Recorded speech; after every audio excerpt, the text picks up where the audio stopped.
रायगड, महाराष्ट्रासह देश विदेशातील ताज्या बातम्या पाहण्यासाठी मॅक्स इंडिया लाईव्ह चॅनलला सबस्क्राईब करा आणि बेल आयकॉन दाबायला विसरू नका.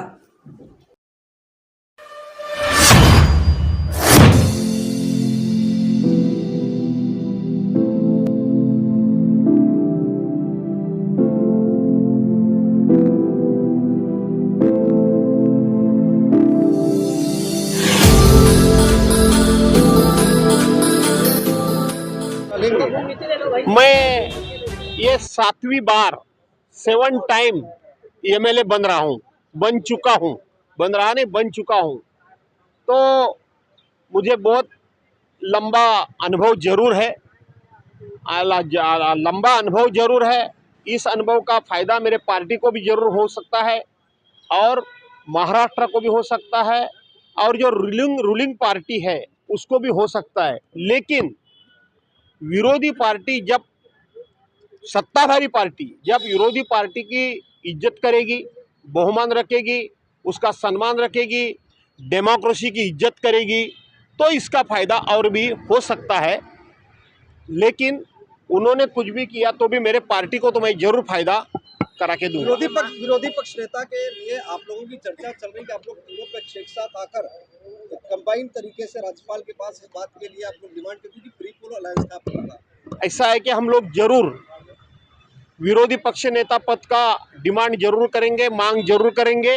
लेकिन जब सभी एमएलएज की शपथ विधि जो होता है वो हो जाएगा, उसके बाद में विधानसभा अध्यक्ष का चुनाव हो जाएगा, उसके पहले राज्य का मंत्रिमंडल यहाँ फॉर्म हो जाएगा, उसके बाद में की ये प्रोसीजर है. लेकिन मैं इतना जरूर कह सकता हूँ कि हम लोग विरोधी पक्ष नेता पद की मांग जरूर करेंगे. एक आखिरी सवाल सर कि उदय सामंत या कई ऐसे नेता कह रहे हैं कि शिवसेना उद्धव ठाकरे ग्रुप के कई विधायक जो है अभी भी उनके संपर्क में है, तो क्या शिवसेना उद्धव ठाकरे ग्रुप एक बार फिर टूट सकता है, ऐसी संभावना है? ऐसा है कि महाराष्ट्र में ये जो गवर्नमेंट अभी फॉर्म होने जा रही है, ये लोगों ने चुन के दी हुई गवर्नमेंट नहीं है. हम लोग एकदम संख्या बल से कम हो गए, इसीलिए हम नहीं बोलते हैं. लेकिन पूरा देश कह रहा है कि दाल में कुछ काला है.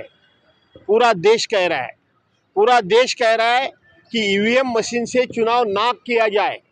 अभी फिर से वो स्लिप यानी वो जो पर्ची होती है उससे बैलेट पेपर उससे चुनाव किया जा सकता है. तो अभी ये ऐसे लोग बोलेंगे तो उसका हिसाब, उसकी नोंद ये महाराष्ट्र की जनता लेगी. रोकने के लिए क्या रणनीति है? क्या रोकने के लिए? विधायकों को अपने साथ बनाए रखना 5 साल तक वो बड़ी चुनौती होगी. वो बोलेंगे और हम हमारे विधायकों पे शक करेंगे. ऐसा हो सकता है? ऐसा कभी नहीं हो सकता है. जो एक बार हुआ है, बार बार ऐसा होता नहीं है. थँक्यू.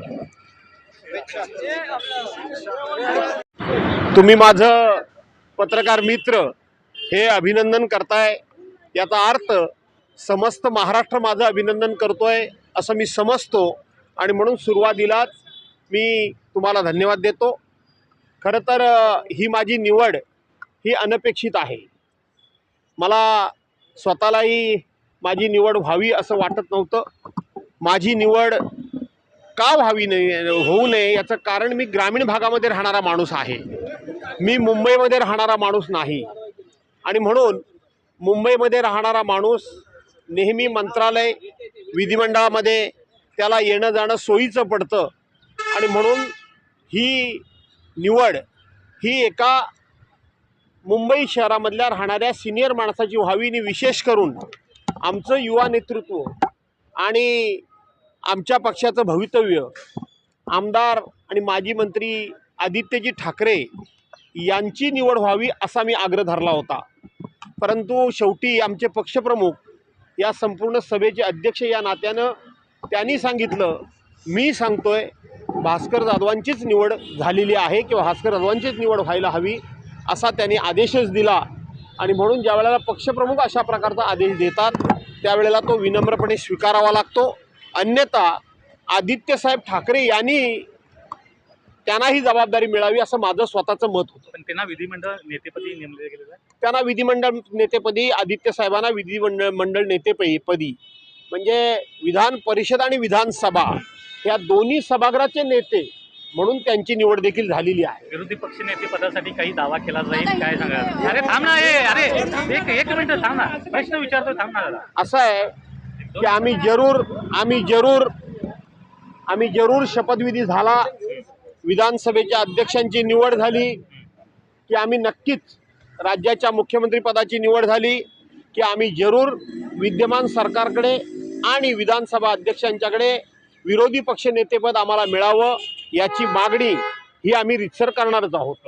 चले हाँ। सर, हिंदी में आपको पार्टी का नेता चुना गया है, आपकी जिम्मेदारी बढ़ गई है, साथ साथ